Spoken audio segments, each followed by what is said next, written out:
Okay, welcome everybody. Tonight we are going live on the Landlord Success Strategies for 2024. I'm going to share some key insights as well as the big changes that are happening and that are affecting landlords here in British Columbia.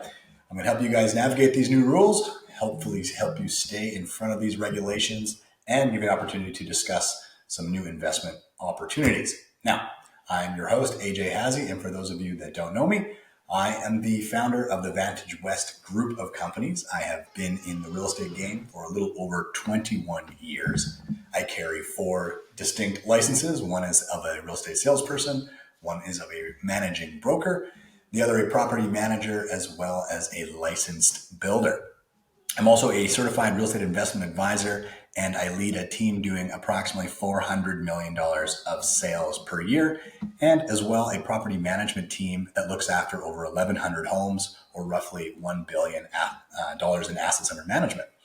We also have a project sales and marketing division, as well as a full development and construction division that's been around for almost 12 years. And as of the last 5 years, I am the steward of some investment capital. I'm the general partner of a limited partnership called Cash Offer LP. Many of you guys have probably seen my market updates on YouTube. I am a total stats geek, trying my best to stay in front of all of the different market trends, the dynamics, the influencers, all of the things that affect our ability to make smart decisions on real estate. If you aren't a subscriber to the YouTube channel, I hope that you will join me because I put out some really great content every other month to hopefully help you know what is going on in the market and what it ultimately means to you. I am a writer and contributor to the Canadian Real Estate Wealth magazine. I've been featured on Bloomberg TV Canada.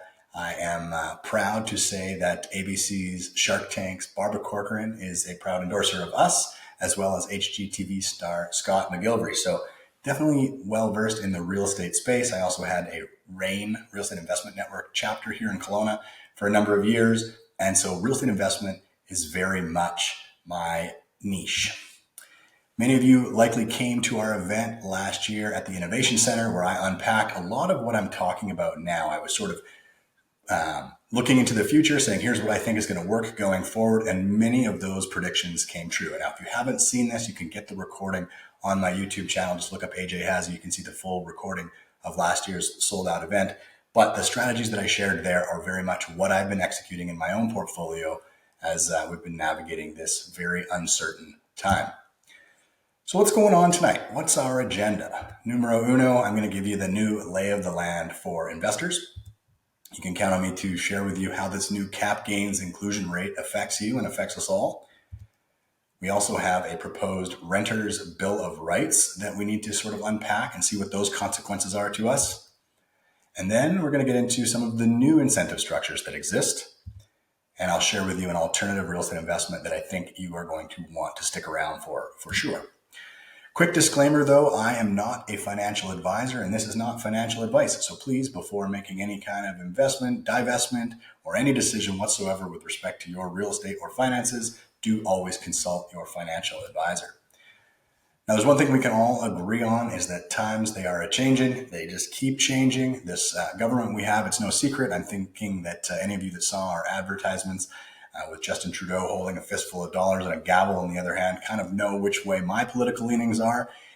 I took a lot of arrows for that type of advertising. I suspect the people on this call are a little bit more rightward leaning like myself and probably are not overtly happy with some of the changes that are being thrown at us after we've sort of devoted ourselves to doing what we believe is all the right things over the years. And now they're throwing curveballs at us that potentially have pretty massive consequences to our plans, to our retirement, and to our future and family. And so we're going to talk about that tonight. And I'm going to hopefully share with you a strategy you can use to navigate around it. So let's talk about some of the changes. Since 2018, that's when they started to really ramp up the regulatory changes.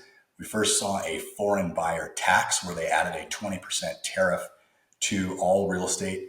And that means not just the offshore Chinese buyer that everybody was worried about driving the prices up in Vancouver and Toronto, but our neighbors to the south. We have folks in Washington that used to like to purchase real estate here, and they were then tariffed with 20%, which cooled the international buyer off considerably. And now fast forward to this last year, and it's an outright ban. So foreign buyers are no longer any segment of our population.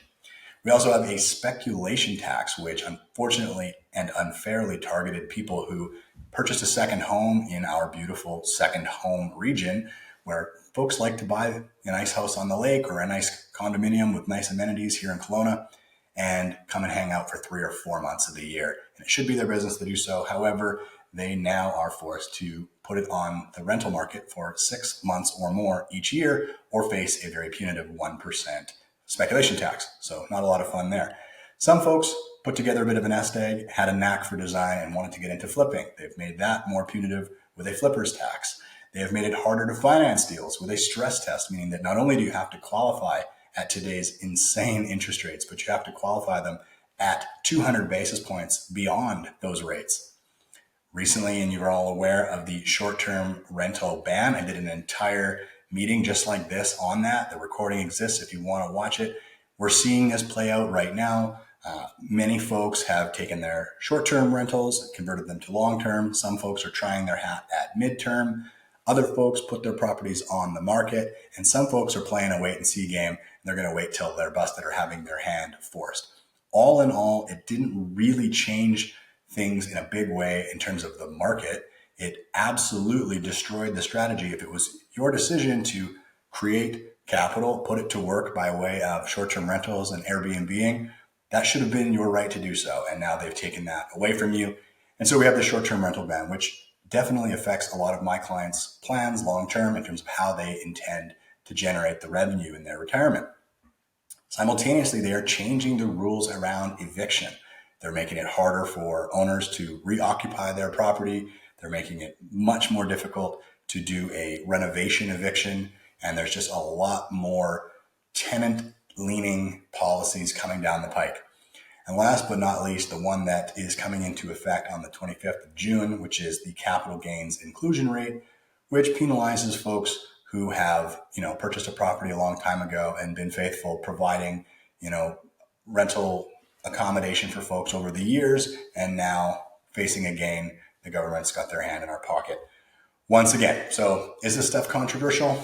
Certainly. The folks on this call likely believe that all of this is making it more and more punitive to be a landlord and a property investor. Do we think there's more of this kind of thing to come? Well, certainly if there's a re-election, and I think they're probably not done making policy on the term that they have. So here it is. Finance Minister Chrystia Freeland has now put forth this raise of the inclusion rate. What that means is that where previously 50% of your capital gains would be taxed, now 2/3 of your cap gains are now taxable. And that is as of the 25th of June of this year. So very, very important date for you to be mindful of. And there is a possibility of us navigating around this or preventing this from hitting your bottom line. But let's take a look and see what this really means to us. So what is the impact? So for round numbers, let's use a $1 million cap gain. Let's say you bought something for $400,000 15 years ago, and today it's worth 1.4. Right? This would be a single family home with a suite or a duplex, very common scenario. So in this situation, this $1 million of gains would now have an additional $167,000 that must now be claimed on your taxes. And based on your personal tax rate, likely if you're claiming an additional $167,000 of income on top of whatever else you made, you're going to be in the highest tax bracket, which means you're going to have $80,000 or more of additional taxes to pay, or roughly 8% on that $1 million. Now, do keep in mind, if you're facing a gain that's less than $250,000, this new rule will not impact you whatsoever. So quick note on this. If you have a rental property that you think it would make sense, maybe you've owned it for a while, you've got a pretty significant cap gain, maybe you're looking at a refinance here at the new rates, it's not going to make a lot of sense for you going forward. The cash flow will be diminished when you have to refinance it, 5.5%, 6.5%, then it might make sense to have a conversation around divesting. Now, I realize that the timeline is short. We have only 4 weeks to execute a sale. Likely there's tenants, the property's not ready. We do have a really good strategy that you can use that requires the property not even to go to the market. And so if you're interested in that, I'm not going to fully unpack that now because I think the majority of people on this call are not really too affected by this and probably aren't looking to do something quickly. But if you are one of those people, what I would suggest is pull out your phone right now, scan this QR code. It will go directly into my calendar so that you can have a one-on-one with me, and I can share with you the strategy that I've cooked up to help you guys quickly divest yourselves of properties prior to the deadline so that you can save that punitive tax. Okay, let's keep rolling. Hopefully you guys had a chance to scan that with your phones now. We're going to continue. So let's talk about this proposed renters' bill of rights. So the first one is they want renters to have credit for their payments, as if them not having enough established credit was the main reason why they couldn't get their foot on the property ladder. This really is all just posturing from the government, trying to make it seem like they're making tenants' lives easier, better. None of this policy is going to have really any effect other than making our lives difficult. But we now have this credit history being created. Will the opposite be true? When they don't make their payments, we'll be able to ding their credit. Remains to be seen. But right now they want them getting credit for their timely payments made.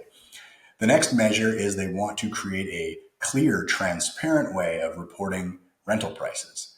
What that ultimately means is they want to create a database of all past and present rental prices. And the purpose of this, I suppose, is to give the tenant negotiating power or ammunition so that they can say, hey, so-and-so paid this prior to me, as if supply and demand isn't the thing that drives markets, as if them having more negotiating information is going to change things. Either way, there's likely going to be a database we need to be mindful of. The next one, and I really like this one, a standardized lease agreement nationwide to create consistency of rental terms across the country. The challenge with this is that tenancy laws are provincial. So how do we navigate that? I'm not sure. This nationwide law now supersedes provincial tenancy law. This one here, I think, is half-baked at best. I don't see how they implement it, but that will be interesting to see how that comes. Obviously, it's going to, it's going to be a bit of a learning process here. And then the last one, and probably the only one that really worries me, is a new tenant protection fund, which provides financial support, a war chest, if you will, for tenants who are facing housing-related legal issues to fight back, as if the Landlord and the Tenancy Act wasn't already tilted enough in their favor. We now have a fund to provide legal aid to make that even more onerous for landlords. So I know it's controversial, and I respect and appreciate that tenants should have rights. I really do honor our tenants who pay off our homes and our mortgages and take great care of it. But this kind of stuff isn't really going to help them. And it's only going to make our jobs more cumbersome, make it more administratively onerous, and it's not going to create affordable housing for tenants. So the big takeaways for you guys are that, depending on the implementation, that you will likely be asked to report all of their rent payments. You may also need to take action to record the pricing. So you'll have to update the nationwide database for the pricing, and then potentially learn and use a new lease agreement that you have not seen, and start using that going forward. So those are the big takeaways. The bottom line, as far as I can tell, is that the current administration continues to make things increasingly difficult for the average investor to succeed. Seems to me that these new rules really just penalize the average investor for being a rental housing provider. And that is what we're seeing play out. A lot of the properties that people are selling, that were investment properties, that were providing rental housing for folks, are being now purchased by the end user. And the reason for that is that things just don't pencil out right now. I went through the whole MLS to find what I believe is kind of the sweet spot, the very best single family home. This would be the type of investment we would sell over and over and over again back when we had lower interest rates. This home probably would have sold for 1.1, 1.15 when the market was really good. You can buy this house now for under $900K. It's a 5-bedroom, 3-bath home in North Glenmore, 3 bedrooms up, a legal 2-bedroom suite downstairs, great rents. You're getting $1,800 out of the suite, $2,400 upstairs, $4,200 a month in gross rent. This would be a fabulous investment any other time in the last 20 years. However, when you crunch the numbers now, you can see with a 20% down payment, your payment is already more than the rent. You're at $42.77. You haven't paid any property taxes. You've yet to insure the property, and you certainly can't hire a manager at 10%. And so if you did, you'd be facing a negative cash flow of over $1,000 a month. And that's predicated on there being nothing that needs to be fixed. There's never any vacancy, and so on and so on. So obviously this doesn't pencil out. This home will not sell to an investor who's going to create 2 rental suites. This will sell to somebody who wants to live upstairs and rent out the suite. So we'll go from 2 units in the marketplace down to 1. And you can see how the supply continues to shrink because these properties, they just don't pencil out. Okay, so we can see all of this punitive policy that they've created. Simultaneously, what they've done is they've moved the carrot down the line. There's a completely different carrot now that they want us to chase. Okay, and so understanding what that carrot is and how we can put it to work and really leverage it, exploit where the new carrots are. That's what the name of the game is in today's market. I really believe that this is a, David versus Goliath story. I don't want to be too conspiratorial, but it does seem like all the policies lend themselves to the big institutions, the BlackRocks and all the big players who have large swaths of capital that they can swallow up rental units, build these large apartment buildings, etc. Everything seems to be moving away from the mom-and-pop investor and setting up to benefit these larger institutions. And so for me, seeing the writing on the wall, my mind is, how do we position ourselves as one of these institutions so that we can benefit from the new normal? So that's what we're going to get into now. So here are what the new incentives look like. Okay, number 1, there is a CMHC program. That's our Canadian Mortgage and Housing Corporation. They have a financing program that makes building purpose-built rentals extremely attractive. That's their Select program. And I'm going to share with you a little bit more about that. Also, we've got our GST exemption, which means that things just got 5% cheaper to build. There's also a new federal program, which is a CCA allowance, which is if you can find your way to profitability, you can erase those profits from a tax perspective by using capital cost allowance or depreciation of the building when it's brand new. So for those first 5 years, you can wipe out profits by using this new CCA allowance that they just brought out so that projects will pencil out and be more attractive for developers.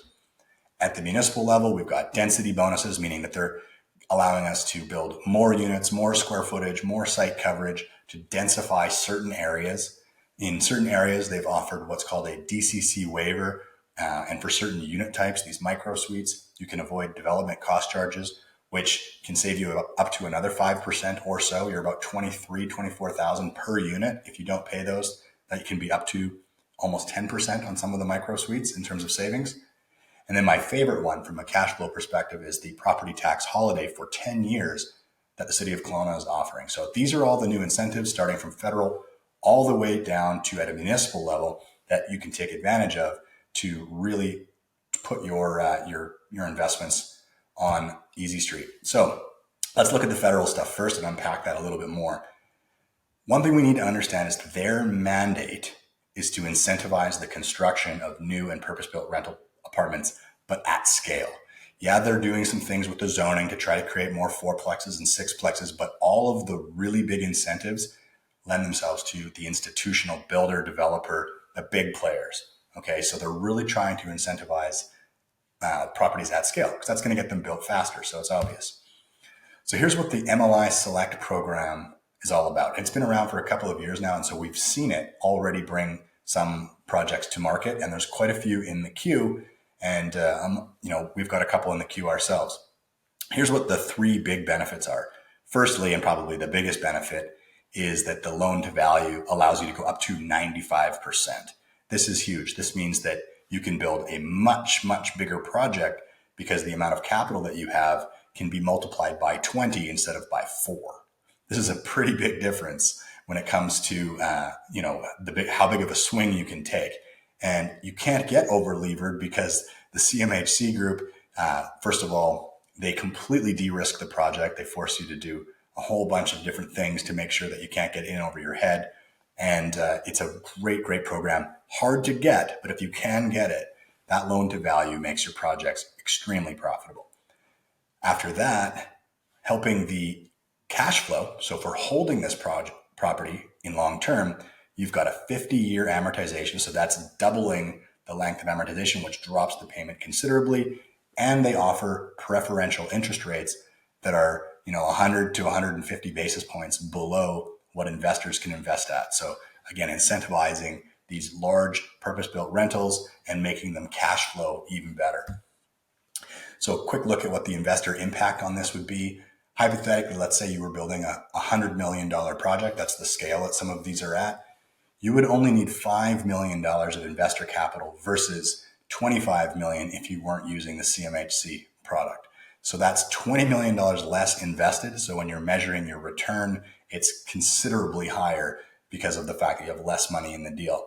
On top of that, with the cash flow, by stretching out the amortization and lowering the payment, you increase your cash flow by up to $700,000 a year on the same project size, which is a 14% change on your cash on cash return projection. So it totally changes how these projects pencil out and makes them very, very exciting.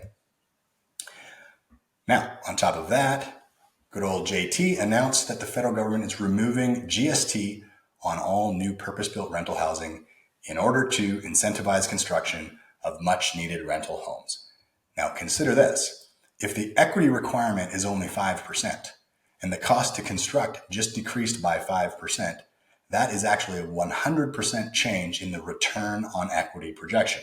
So that's a pretty big deal. It sounds like 5%, but when you look at the ratio that you have, it's actually a swing of 100%. So that's huge for folks that are building this kind of product. Now we'll come down to the municipal level. There's been several really, really cool incentives. I've touched on them already. The property tax incentive is huge. That saves you over $200,000 a year in cash flow. You've got your DCCs, that reduction, those charges have been reduced on all the micro suites that you build because they're more affordable. So you can, we've put dozens of those into our pro forma now and reduced our DCCs by over $500,000. And then because certain areas are designated as revitalization urban areas, they're offering what's called a density bonus, which allows you to put more units. You can go higher and have more site coverage, which means you're getting a lot more bang for your buck out of the development project with these bonuses. The impact to the investor obviously is that, I'm going the wrong way. Property tax savings are, like I said, over $200,000. The DCCs waived can save you $500,000, and the density increases are over 20%. So this changes the pro forma of the project considerably. And then now you've made this product hyper profitable. This is the cherry on top, and that's the capital cost allowance specifically for purpose-built rental projects, which enable builders to increase their cash flow. The idea of this is to make these projects go from unfeasible to feasible. But if they're great projects that cash flow well, you're essentially able to wipe out the profit or wipe out much of the profit and make them tax free for those first 5 years. So that's pretty exciting stuff on all that front. So giving you a quick look, just as a case study of what I've got in the queue, I've got a project in Rutland. They're sister projects, and they're in the urban center, so they have all of the different bonuses. We've got a purpose-built rental apartment of over 216 units total, over $100 million in project value. We've nailed all of the density bonuses. We've had DCCs waived on all the micro suites. We've got the GST waived, as I mentioned. The property taxes will be waived for the next decade, and we've got that CCA allowance to capture for the next 5 years. So the short to midterm outlook on this project looks absolutely phenomenal. And this is the kind of thing that I think investors need to start looking towards. This is what I call an alternative real estate investment. So rather than trying to do what we've done for the last 20 years, the thing I've been teaching folks to do for the last 20 years, it's time to start looking towards this type of investment because we want to go with the grain. This is going to be effortless versus effortful, trying to find apartments and houses that cash flow is damn near impossible now. This is the way forward. This is how I'm changing my own personal investment strategy. And this is what I'm consulting my clients and my partners on how to win in the new normal. So with that said, guys, if you want to learn more about that, this is not a pitch to join me. In fact, I can only handle a couple more investors. This project is almost completely committed, but if you are interested, there is an opportunity if you are an accredited investor to partner with us in that building. The nice thing about that is you don't have to personally guarantee, you don't have to borrow, you don't have to do anything other than pledge a minimum of $25,000 towards a project like that. And this has been working really, really well. We will be breaking ground in the next 3 months on these 2 projects, and we've got more in the queue. And it is an opportunity for you to position yourself, grow your capital, create a wonderful cash on cash return, and build a multi-generational wealth for you and your family. I truly, truly hope you got a ton of value out of this. I remain available to you guys to answer all your questions. I appreciate your time. I hope you guys got a positive ROI on that investment of your time. My name is AJ Hazzi, and I look forward to connecting once again. If you want to meet with me, scan this, pull out your phone, take a quick picture of that. It'll go directly into my schedule, and you can pick a time that is convenient for you. So I look forward to connecting, and thank you once again for joining me tonight. We'll see you soon.